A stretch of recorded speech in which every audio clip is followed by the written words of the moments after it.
friends, and welcome to The World Transformed. This program is your guide to an astounding future that lies ahead, one that will be here sooner than you think, and one that you have an important role to play in bringing about. At The World Transformed, we want to introduce you to what may be the greatest transformation of them all, the one that begins with considering and acting on the almost limitless possibilities that lie before us, and that ends somewhere beyond the reach of the human imagination. So, when does that amazing future begin? Well, today is the day. My name is Phil Bowermaster, and with me in the virtual studio is my co-blogger, co-futurist, and co-host, Stephen Gordon. Hello, Stephen. Hey, Phil. How are you? Well, I am super fantastic. How are you, my friend? Man, doing great. Doing great. Start of another 3-show week, and I'm excited about it.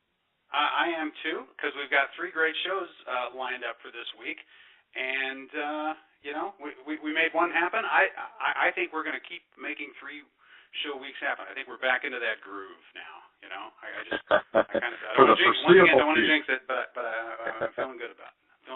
We're going to subject the world to our brilliance 3 times a week instead of our We are going to gift the world with our brilliance. Thank you very much. You're welcome, world. And no better place to start than with what's a more interesting topic in this universe than the universe itself, and what an amazing and surprising unto this day universe we live in. There's always this notion that perhaps we are maxing out on knowledge, that we've learned everything that we can learn, and certainly you would think that where some of the basic astronomical stuff is concerned, we're closing in, right? That we know more than we've passed the halfway point anyhow on knowledge. But we've got 3 stories tonight that argue with that, and I think they argue with that fairly successfully. These are pretty much randomly selected, but they all caught my attention for the same reason. They all caught my attention with the fact that here you have scientists who are dedicated to studying these subjects, scratching their heads and saying, "I did not see that coming." So, something comes along, and it's not what they were looking for. And in fact, I think the first one that we've got here, this story called the Perseus signal, what we found could not be explained by known physics. Now, I've been talking quite a bit in recent shows about headlines and how they aren't necessarily written by the people who write the stories, and sometimes they are a little bit, what's the phrase, clickbaity, a little bit link-baity. They try too hard. They make claims. They oversell the story a lot of times. They oversell the story, yeah. You get there and you realize, hey, this is a surprising result, but does it really violate known physics? Well, what do you think, Phil? Looking at the story itself. In this one, the headline is absolutely accurate, because what they found could not be explained by known physics. It's actually the story broke a while back. I think it was in 2014, it might have been, that they actually made this observation. But they were using Chandra, and they were pointing their telescope at the Perseus cluster. Okay, so for those of you who aren't familiar, that's this big swarm of galaxies way out there, about 250 million light years from Earth, and it's huge. Imagine, it says in the story, imagine a cloud of gas in which each atom is a whole galaxy. Okay, that's the Perseus cluster. So when you look at this, you are looking at a piece of space that is very densely packed with galaxies. Okay, you're seeing a lot of. We've heard of stellar nurseries. This is almost a galactic nursery. You could look at it that way. Yeah. You're looking at a lot of galaxies at the same time. So they're doing spectrometry on it. Checking out what's happening in the radio spectrum on a portion of the Perseus Nebula, and they get a reading that doesn't make any sense at all. Something shows up, a big bump, a line in the X-ray spectrum that has no precedent, that they've never seen anything like it before. And, of course, the immediate thought is, well, it's a glitch, it's a misreading. Almost certainly that was what it should be, right? Yeah, because, again, there's no accounting for this. You look at this and you go, okay, well, that doesn't show up anywhere on the spectrum as we understand it. There's nothing that we know of that can account for that reading. Now, naturally, those of us who like to imagine things that way maybe start thinking, well, I'm not saying it's aliens, but if there's no other possible explanation, if there's no other explanation, there must be aliens. But actually, there is another possible explanation. And so, once they verified that this is really happening, once they verified that reading is accurate, and just to read it out here from the story, a line appeared at 3.56 kilo electron volts. Does not correspond to any known atomic transition. There's nothing going on in the world of physics. There's nothing going on inside atoms that we know of that could possibly account for that. They did the very intelligent thing, which was, well, let's start looking around for this. And sure enough, as they began observing other galaxies, they found the same reading. In fact, they found this reading to be fairly ubiquitous everywhere they looked. Suddenly, they didn't know to look for it before. Now they did. They're looking around the universe, and they're saying, galaxies apparently produce this reading once in a while. There's something going on inside galaxies that, once again, to quote the headline, cannot be explained by known physics. And there is a working explanation, and I think probably a likely explanation for what this is, and that is that they've actually hit upon physical evidence for dark matter. We talk a lot about dark matter. Dark matter is a almost philosophical construct. It's a concept that physicists have come up with to explain portions of how the universe works.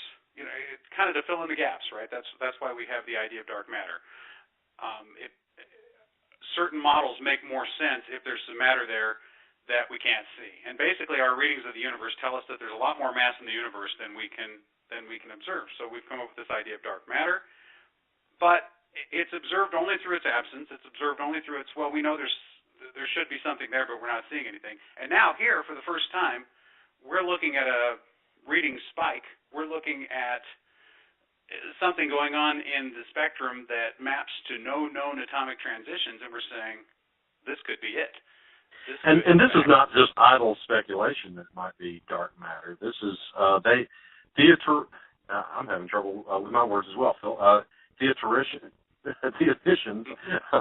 excuse me, came up theory with guys, theory people. Yeah, the theory guys came up with 60 different types of dark matter, which could explain this. And the list include axions, sterile neutrinos, and moduli dark matter. Okay, so at any rate, they here's did the math, and here's if we had dark matter that fell into these into these categories, and 60 different categories, it might produce this thing that couldn't be explained otherwise. So that is pretty cool. That is pretty cool. I think it's very cool. And stay tuned, because now the story ends talking about in 2015 the Japanese Space Agency launched a new X-ray telescope called Astro H. So a friend, a helper out there for Chandra in the universe, and it's going to be able to do more detailed analysis along the X-ray spectrum than we have been able to do up to this point. They will be taking on this problem, and I think we stand to learn a lot more. Dark matter maybe we're shedding some light on dark matter. Put it that way. For the first. Well, this new space telescope has a new type of X-ray detector. Presumably, Phil, it will be able to detect in a broader range of the X-ray spectrum, just so it can pick up weird things that they weren't expecting even to be looking for before. And exactly. So that's kind of an exciting time to be in astrophysics. Hat tip to the team that dared to believe there might be something other than what their model showed, and started checking up on this weird reading. And who knows?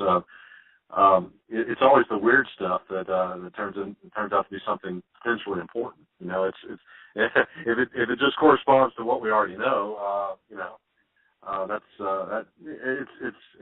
it's good science, but it doesn't necessarily advance our knowledge. That's right. Will. The future lies along the line of the weird readings, and That's right. now with Astro H, we're going to get more weird readings, I predict. more surprises, and hey, more stuff we can do podcasts about. So, and that's the important thing, right? it works. It works for everybody. Everybody wins here on this deal. Yeah. Okay, let's move on to our second story because I feel like there's more surprises in store. I don't know if you're up on this one. A giant galaxy orbiting our own just appeared out of nowhere. Now, here's a headline that really does push it, okay? Because obviously, if a galaxy just appeared out of nowhere, that would have been the hugest story in the history of astronomy. What happened is, it's still pretty big because this is still an amazing thing that's happened. Is we have discovered a galaxy we didn't know about orbiting our galaxy. Now there are and not way out there orbiting us, out in the Milky Way, but relatively close, and not just this little tiny galaxy, but a huge one. So what's the deal? I mean, how is it that we hadn't seen it up till now, Phil? Yeah, well, again, huge is relative. It's huge for the class of galaxies that orbit ours, which are all smaller than ours, right? Right. The galaxies that orbit the Milky Way are smaller than the Milky Way. But the thing is, they never saw it because, get this, it's dim. Yeah. Sorry, it's like, oh, so not all galaxies are all that bright. And you know what? There's just an awful lot of space out there. And what this story reminds me of so much is the discussion we had just a few months ago about the possibility that there's other planets in the solar system. Rogue planets. They're not orbiting any star. They're just out there. Well, how are we going to know? Here's the problem with things like that. They're not bright in and of themselves. And we have a problem, Phil, even of seeing all the stars. There's some possibility, Phil, that there are brown dwarfs closer to us than Alpha Centauri. That's right. They could be orbiting our sun. Actually, there could be stellar bodies, if you count a brown dwarf, and I don't know what else to call it. I guess you can call it a planet, orbiting our sun, and we just can't see them. Because there could be planets twice as big as Jupiter orbiting our sun, and we can't see them. So when we had that discussion, that was kind of eye-opening to me. It's like, well, we think we know a lot, but we don't even know our whole solar system yet. We will know it at some point, and so. This one struck me as less surprising. If you haven't been paying attention, you didn't even know that there's extra galaxies orbiting our galaxy. Well, I find it extremely surprising, Phil. I mean, here we are with telescopes that can look back to within just a few eons of the Big Bang itself. To the very first light that's produced in the entire universe. That's how far back. They're looking through time now to the first light, okay? Yes. And we can do that, but we didn't know that we had this big, huge galaxy, relatively next door to us, orbiting the Milky Way. And you know what I think the difference is? Do you know what I think the difference is there? They knew where to point the telescope to look for the Big Bang, right? It's like they understood well, you point it in any direction. That's the thing. Well, but you know what I mean? It's like they knew what they were trying to focus in on. I guess so. When you start talking about the space that surrounds a galaxy, because we know Andromeda's out there. Andromeda's our nearest neighbor, our nearest galactic neighbor, not counting the little ones that orbit us, and it's heading towards us. One of the interesting discoveries that's been made is we're on a collision course with Andromeda, and one day Andromeda's going to swallow us up, which is, would be disturbing if we weren't talking. I guess billions of years. It's not going to happen. It's not going to happen next week or anything like that. But the dynamics between galaxies is something we're just in the very earliest stages of understanding. And from the previous story, we're just now learning how to point the telescope and see all the galaxies.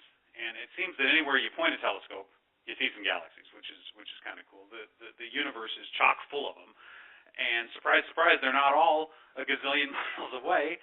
Some of them are close. In fact, some of them are completely dependent on our galaxy. They're little suburbs of our galaxy that we weren't expecting there. One thing this says to me, above all else, is that we've got a lot more interesting things to discover about our galaxy before we're done. It also tells me if we thought we had a handle on how many galaxies there are in the universe, roughly, we're probably vastly underestimated it because we didn't know maybe about this potential class of dimmer galaxy. Right. You know, so it's a little bit like, it's a little bit eye-opening, as you said, the same way learning about, you know, these distant planets in our own solar system, or even these orphan planets that we hear about, we've heard about recently.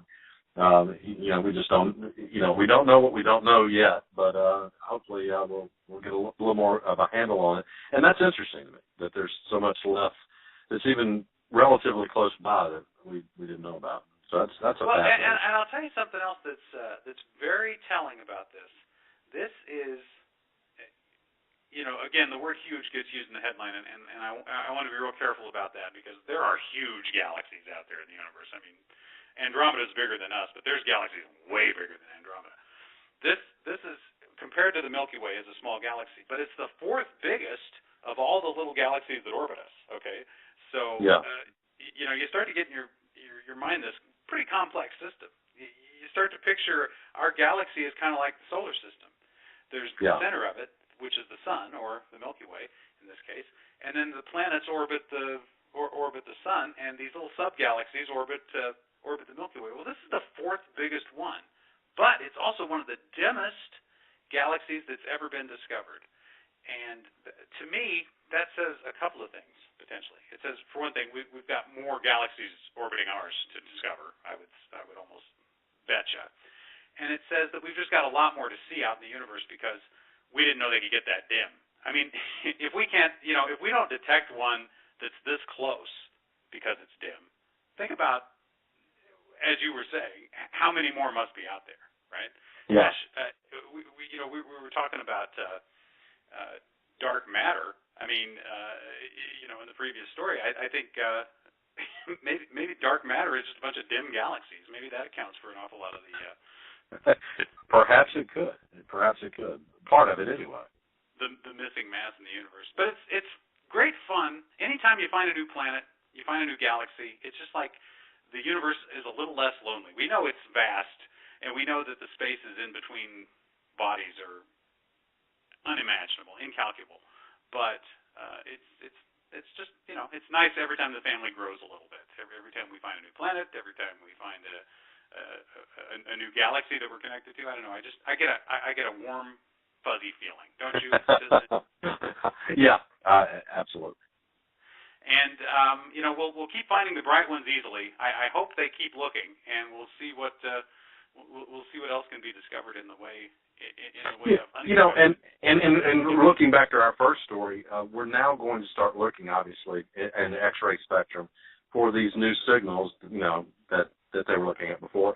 I suspect the optics guys will you know, start looking for these dimmer galaxies too. So that's you know, it's exciting.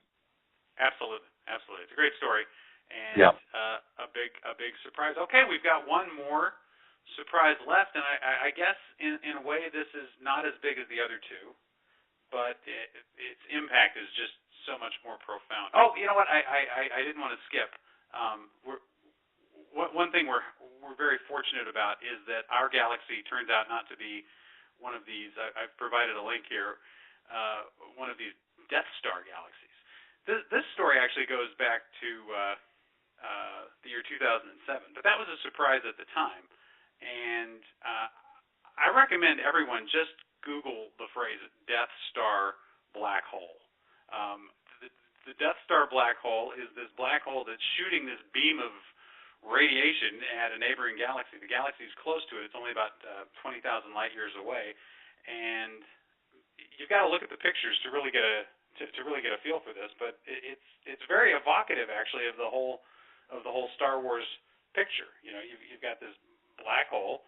It's sucking in matter at an enormous rate, and in fact, it's at the center of its own galaxy, which apparently at one point had absorbed another galaxy in the same way that Andromeda is going to get us.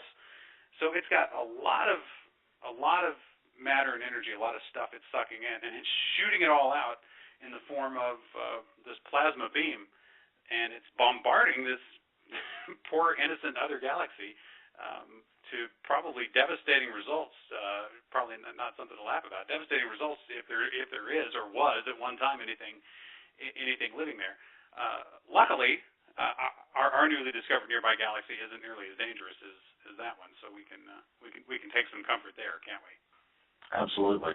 That's and it's what we're looking at here in this story is an X-ray image, and yeah, it looks pretty violent. What one galaxy is doing to the other. So yeah, we can be thankful that's not the case.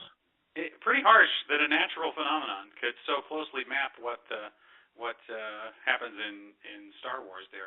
And if you Google it, there's a video. One of the astronomy shows on Discovery or one of the channels, science channels, actually did a show about this, and they've got some really cool graphics to go with it. It's quite interesting. I recommend checking it out if you're at all interested in that kind of thing. Okay, so enough about the Death Star galaxy. I just didn't want to lose that. Okay, so here we go. Here's our final story.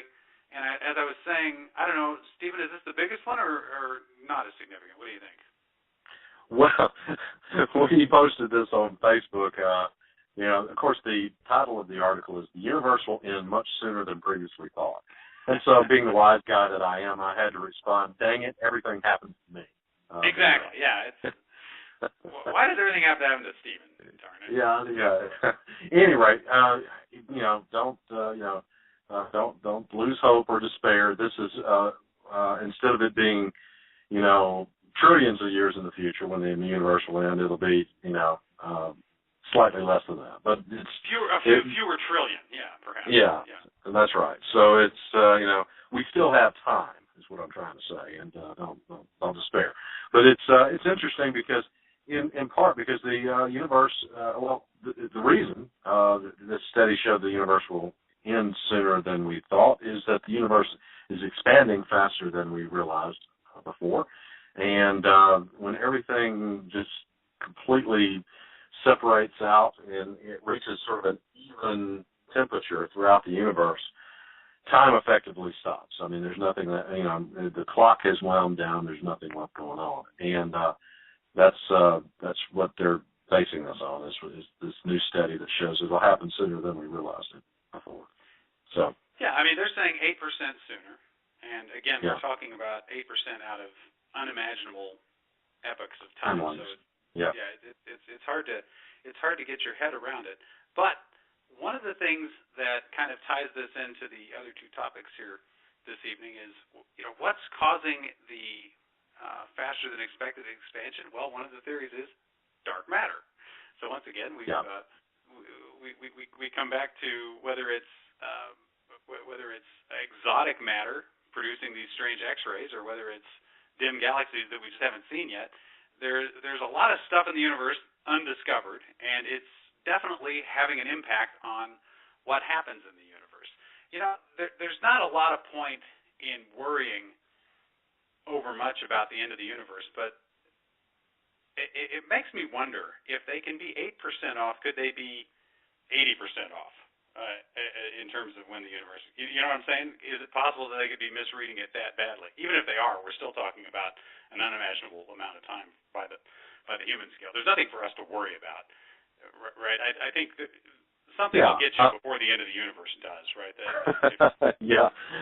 Phil, you and I, this we will not end because the universe ends. There'll be our stories will end before this. So maybe we don't worry about this, but it's fascinating what we don't know, and so. Well, I even wonder though, is it possible that they could be off so far that it could happen? I mean, it couldn't just happen tomorrow, right? Because we're already seeing things that happened millions of years ago when we look up in the sky, and it's not happening there. So, right? So, the universe couldn't, by any means we know of, just end all at once. I'm just trying to put people's fears at, allay people's fears here. I think we're okay. So. Nothing to worry about there. What do you think, Stephen? In terms of exciting, mysterious discoveries, you think we've got a lot more of these? I feel they're occurring more frequently these days. What do you think? Yeah, and like every other branch of knowledge, it seems like there's an exponential growth in what we learn all the time. So we learn more and more, faster and faster, and that's awesome. And Higgs boson confirmed here very recently, and that pushes us closer to the theory of everything that the physicists have been after forever.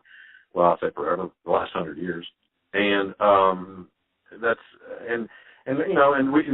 there's guys working on exotic things like even a type of warp drive. So I mean, lots and lots left to learn. It's an exciting time to watch these things develop, and that's up here. You think about the lessons that the discoveries that have been made just in the lifetime of this show, just since we've been doing the World Transformed or Fast Forward Radio.